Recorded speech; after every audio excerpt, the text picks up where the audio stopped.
लेकिन आज तो संसद को ही फूंक दिया गया। और ये वो तस्वीर आपको लगातार टीवी 9 दिखा रहा है, जिससे साफ है कि नेपाल में आंदोलन के नाम पर शुरू हुआ ये प्रदर्शन न सिर्फ उग्र हुआ, बल्कि पूरे संसद परिसर को ही कैसे जला दिया गया, उसकी ये एक और तस्वीर देखिए।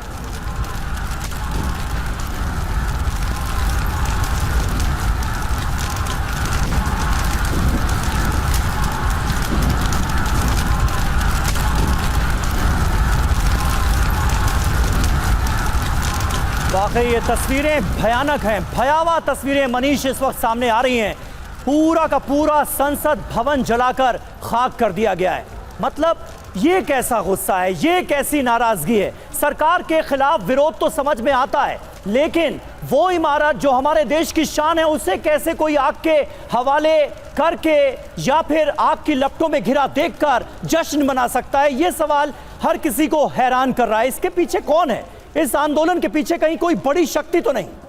देखिए, इस संभावना से इनकार नहीं किया जा सकता, क्योंकि नेपाल की राजनीति पर बारीकी से नजर रखने वाले सभी लोगों को पता है कि ये अचानक नहीं हुआ था, बल्कि पिछले कुछ समय से इसकी तैयारी की जा रही थी। फिर चाहे वो भ्रष्टाचार विरोधी आंदोलन के नाम पर हो, या फिर नेताओं के बच्चों या अफसरों के बच्चों को ही केवल मलाईदार जो अवसर मिल रहे थे, वहीं बाकी जनता को गरीबी और बेरोजगारी मिल रही थी।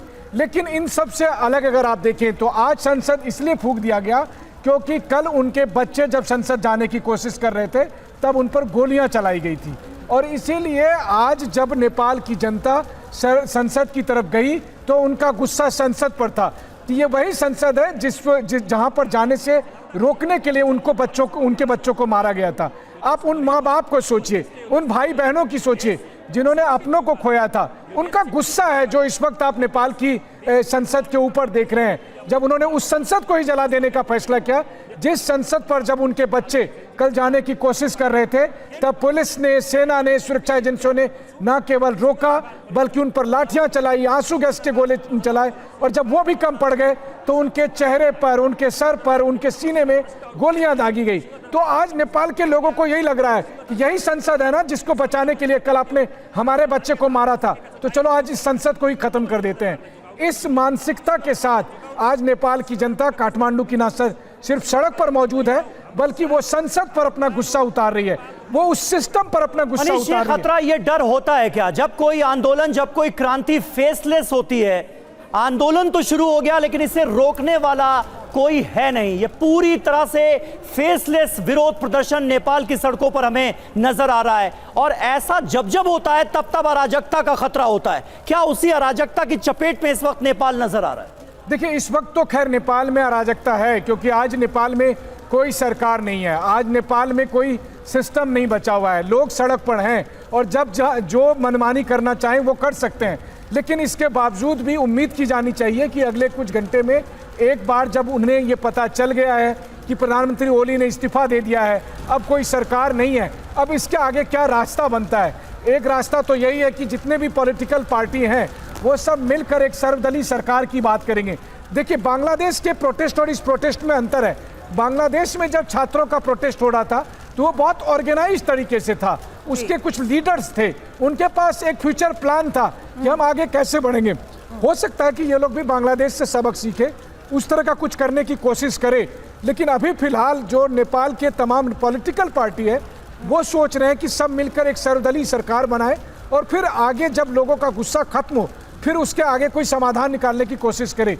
तो देखना होगा, अगले कुछ घंटे बेहद क्रूशियल है। यहाँ से नेपाल की सोच जाता है क्या है, इसी को लेकर सीधा सवाल यहाँ पर मौजूद प्रदर्शनकारियों से हमारे सहयोगी विपिन चौबे ने भी किया। विपिन, अब अगर आपको आवाज आ रही है तो जरा बताएं जरूर कि इस वक्त स्थिति क्या है, क्योंकि आप जब यहाँ मौजूद अंदर परिसर में प्रदर्शनकारियों से बात कर रहे थे वो भी हमने सुनी। हालांकि नई तस्वीरें अब आ गई है। विपिन, एक मिनट में आपके पास आती हूँ, क्योंकि एक और तस्वीर सामने आई है जिसमें समीर जिस बात का हम जिक्र कर रहे थे, कहीं से भी तस्वीर को कैद कर लीजिए, हर तरफ सिर्फ काले धुएं का गुबार नजर आएगा, क्योंकि पूरे संसद परिसर को हर हिस्से में ना सिर्फ तोड़ दिया गया, तोड़फोड़ हुई, बल्कि पूरी की पूरी संसद को जला दिया गया है। यही इस वक्त नेपाल में हुए विद्रोह के बाद की पहली और सबसे बड़ी हकीकत है विपिन, जहां संसद परिसर में तोड़फोड़ और आगजनी के बाद अब आगे क्या? ये सवाल आपने अंदर प्रदर्शनकारियों से भी किया, क्या कहा उन्होंने?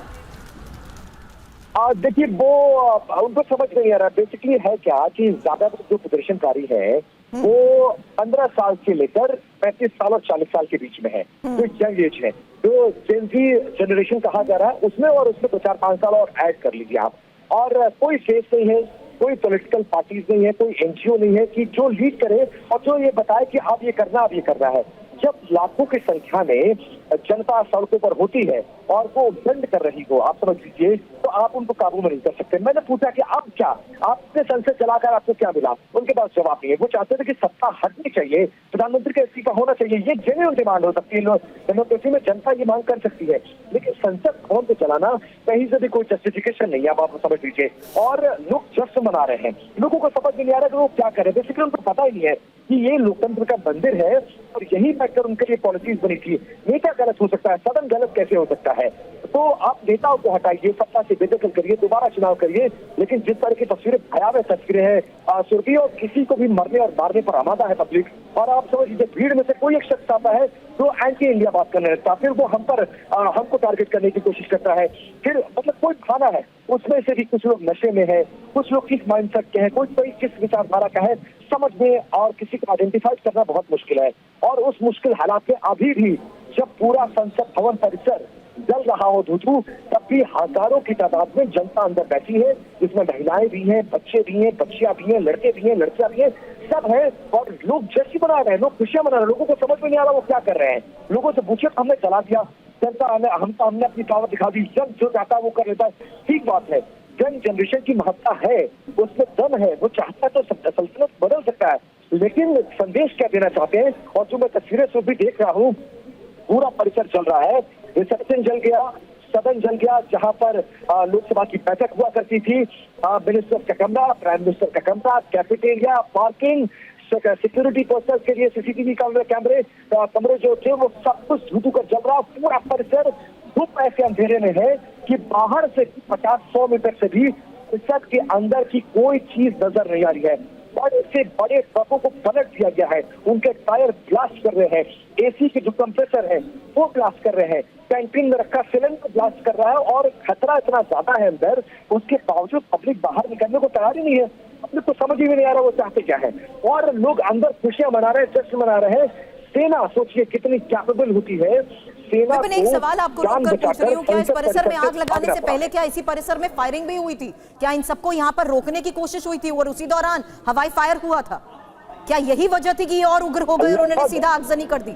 नहीं, देखिए वो आखिरी रास्ता था कि सेना ऐसे ही आपको हैंड ओवर कैसे कर सकती है। सेना कैसे सुरक्षा में तैनात है। कल गेट तोड़ा गया था, सिक्योरिटी पर्सनल के रूम में आग लगा दी गई थी, बैरिकेड तोड़ दिया गया था, और आज भी उसके हिसाब से। लेकिन मुझे लगता है कि कल की घटना से सीख नहीं ली गई और डिप्लॉयमेंट उतना नहीं हुआ, क्योंकि यहाँ कम से कम 10,000 की फोर्स होनी चाहिए थी। नेपाल सरकार के पास कितनी फोर्स है इसका अंदाजा मुझे नहीं है, लेकिन जिस तरह की पब्लिक थी, जिस तरह का एप्लीकेशन था, जिस तरह की डिमांड थी, कम से कम 10,000 पुलिस पर्सनल होते और सख्ती के साथ होते तो शायद। अच्छा, दूसरी बात, कल के एक्शन के बाद जो नए बच्चों की मौत हुई, जिसमें 13 साल से लेकर और 28 साल तक के बच्चे हैं, जो 21 लोग मारे गए हैं, उनको लेकर भी बहुत ज्यादा आक्रोश था। और वो आक्रोश 10-11 बजे तक परवान चढ़ा है।